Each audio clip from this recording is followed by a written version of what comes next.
Welcome to పూరా local. Bhadradri Kothagudem జిల్లా పాల్వంచ కేటీపీఎస్లో ఓఎండ్ఎం కర్మాగారం కూలింగ్ టవర్లు ప్రస్తావన ముగిసింది.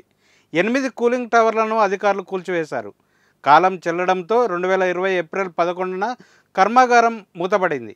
కూలింగ్ టవర్లు ఉన్న ప్రాంతాన్ని సద్వినియోగం చేసుకోవాలన్న ఉద్దేశంతో వాటిని కూల్చివేయాలని కేటీపీఎస్ నిర్ణయించింది. ఈ క్రమంలో 2023 జనవరి 18 నుంచి పాత కర్మాగారానికి సంబంధించిన టవర్లు కూల్చివేత పనులు మొదలయ్యాయి.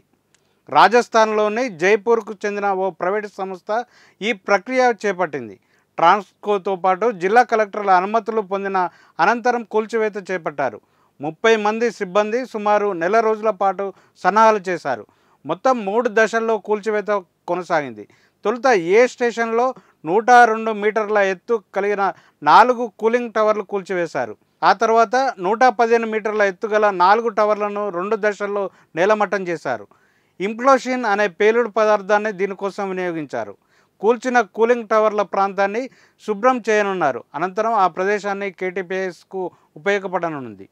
ఇది ఇప్పుడున్న అప్డేట్. మరిన్ని అప్డేట్స్తో మళ్ళీ కలుసుకుందాం. చూస్తూనే ఉండండి పూరా లోకల్.